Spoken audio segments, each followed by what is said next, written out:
Hello students, here we are discussing the adjustments of final account. See the first interest on investment and interest on loan given. Students, first of all investment means asset. So interest on investment means income for the firm. क्योंकि investment अगर asset है तो asset के ऊपर का जो interest है वो फर्म के लिए क्या बन जाता है, इनकम बन जाता है. And interest on loan given again income for the firm because this is loan given by the firm not taken. ये जो है वो लोन गिवन है, टेकन नहीं है. तो इसके लिए इंटरेस्ट ऑन लोन गिवन भी फर्म का इनकम है. So that's why interest on investment and interest on loan given दोनों के जो फर्स्ट इफेक्ट है वो प्रॉफिट एंड लॉस अकाउंट के डेबिट साइड क्रेडिट साइड में होते हैं. सॉरी, दोनों के जो फर्स्ट इफेक्ट है वो प्रॉफिट एंड लॉस अकाउंट के क्रेडिट साइड में होते हैं. देखो हमने यहाँ पे एक प्रॉफिट एंड लॉस अकाउंट मैंने बनाया है and see the credit side of it particular में बाय इंटरेस्ट ऑन इन्वेस्टमेंट. वैसे ही क्रेडिट साइड में by interest on loan given. तो इस तरीके से interest on investment and interest on loan given दोनों के पहले इफेक्ट क्या है, profit and loss account credit side. Why credit side? Because both of them are income, दोनों भी इनकम है. सेकंड इफेक्ट देखो इनके बैलेंस शीट के असेट साइड में. बिकॉज इन्वेस्टमेंट असेट है तो interest on investment naturally investment में हमको ऐड करना पड़ेगा. तो वो हम कहाँ करेंगे, बैलेंस शीट के असेट साइड में करेंगे. That is why the interest on investment the second effect of it shows to in balance sheet asset side. दूसरा जो इफेक्ट है हमारा वो कहाँ पे जाता है, बैलेंस शीट के असेट साइड में. क्या करना है, इन्वेस्टमेंट में ऐड करना है इंटरेस्ट ऑन इन्वेस्टमेंट को. Okay. And interest on loan given भी बैलेंस शीट के असेट में आपको लोन गिवन में ऐड करना है. तो इंटरेस्ट ऑन इन्वेस्टमेंट का पहला इफेक्ट हो गया profit and loss account credit side and second effect हो गया बैलेंस शीट असेट इन्वेस्टमेंट में add. Interest on loan given का दो इफेक्ट क्या है, पहला effect profit and loss account credit side and second effect balance sheet asset side loan given में add करना है. इस तरीके से ये दोनों भी इफेक्ट इसके हो गए. सीधा next adjustment, next unrecorded purchases and unrecorded sale. Now student, firstly unrecorded purchases means unrecorded purchases are those goods purchase which are not recorded, जिनका रिकॉर्ड नहीं हुआ है. सो अनरिकॉर्डेड परचेसेस में जो गुड्स हम परचेस करते हैं तो वो मोस्टली क्रेडिट बेसिस पे परचेस करते हैं. तो goods purchase on credit basis but not recorded means unrecorded purchases. तो अनरिकॉर्डेड परचेसेस की जो एंट्री है वो कहाँ पे होगी, ट्रेडिंग अकाउंट के डेबिट साइड में. क्या करना है, परचेस में ऐड करना है. क्योंकि अगर रिकॉर्ड नहीं हुआ तो we have to make the record, हमको रिकॉर्ड करना पड़ेगा. तो रिकॉर्ड करना पड़ेगा मतलब परचेसेस में हमें उसको क्या करना है, ऐड करना है. So when we add the unrecorded purchases then we will get the actual amount of purchase of the year. आपको उस फिनेंशियल ईयर का एक्चुअल परचेस आपको पता चल जाता है अगर आपने अनरिकॉर्डेड परचेसेस को भी ऐड कर दिया. एंड अनरिकॉर्डेड परचेसेस का जो डायरेक्ट इफेक्ट है वो क्रेडिटर के ऊपर होता है. Because unrecorded purchases are on credit basis. तो नेचुरली अगर परचेस बढ़ेगा तो ऑटोमेटिकली क्रेडिटर भी बढ़ेगा. तो इसके लिए इसका डायरेक्ट इफेक्ट किस पे हो रहा है, क्रेडिटर पे हो रहा है, सप्लायर्स पे हो रहा है. तो आपके सप्लायर्स भी क्या हो रहे हैं, इंक्रीज हो रहे हैं. सो अनरिकॉर्डेड परचेसेस को आपको क्रेडिटर में भी क्या करना है, ऐड करना है. कितने से आपके क्रेडिटर की अमाउंट जो है वो बढ़ गई वो दिखाने के लिए. तो इस तरीके से क्रेडिटर में इसको ऐड करेंगे. सो अनरिकॉर्डेड परचेस का दो इफेक्ट क्या बन गया, first trading account debit side add in purchases, second balance sheet liability side add in creditor. एक अनरिकॉर्डेड परचेसेस के दो इफेक्ट हैं. See the unrecorded sale. Unrecorded sale means what? Sales made to customer on credit but not recorded in the books of account. तो जो cell आपने किया है credit basis पे पर रिकॉर्ड नहीं हुआ बुक्स ऑफ अकाउंट में, तो वो क्या हो गया? Unrecorded sales.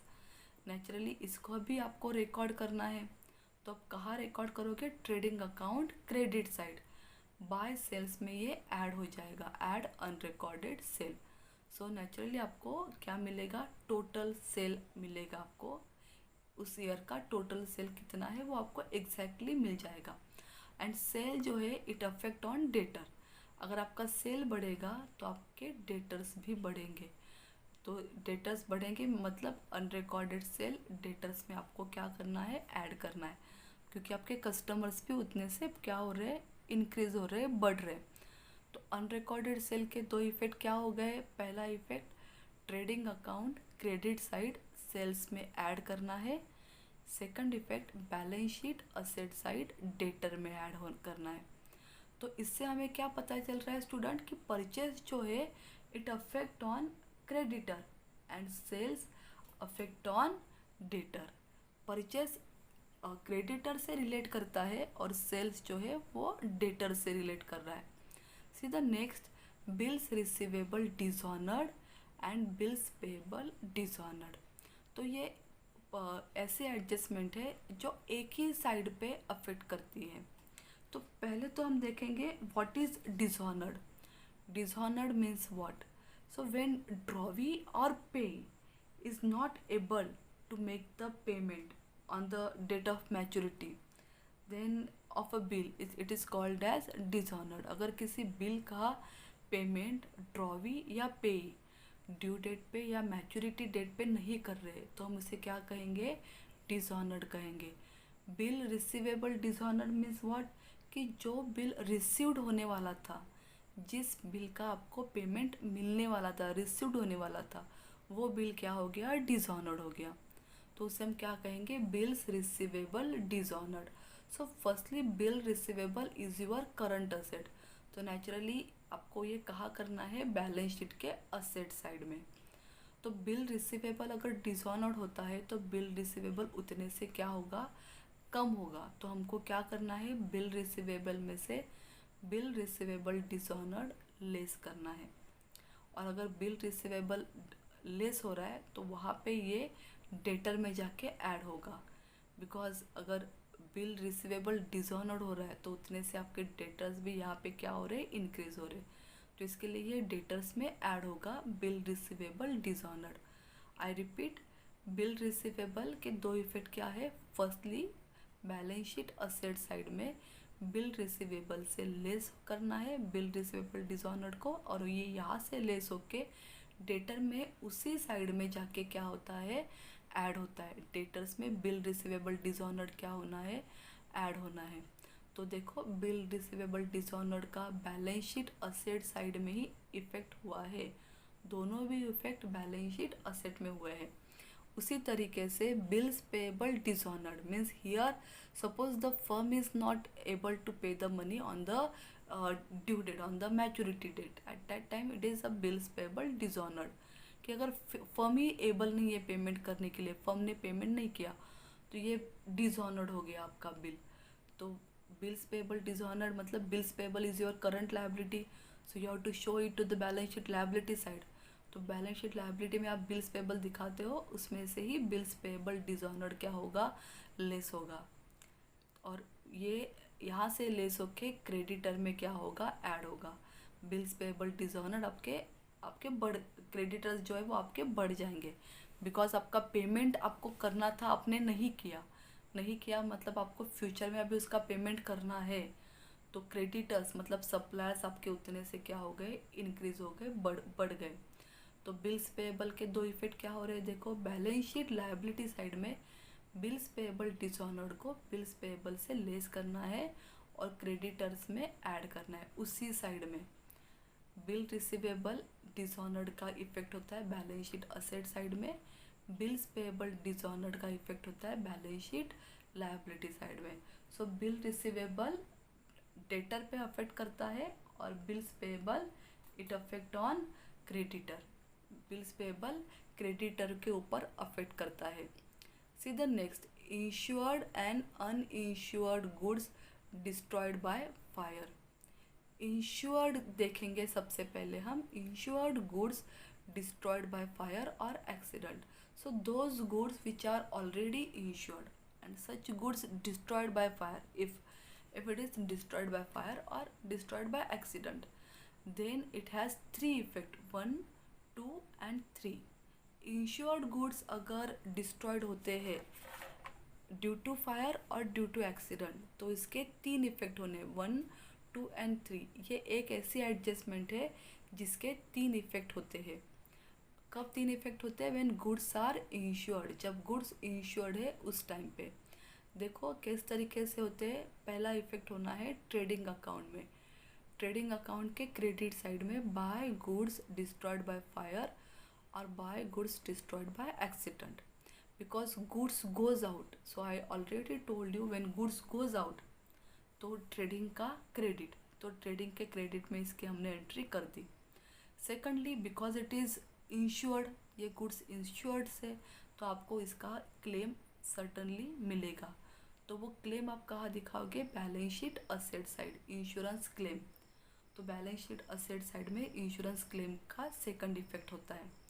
अगर गुड्स आपके डिस्ट्रॉयड हो रहे हैं of ₹20,000 and if suppose you will get insurance claim of ₹18,000, still 2,000 is your loss. 2,000 आपका क्या है? लॉस है।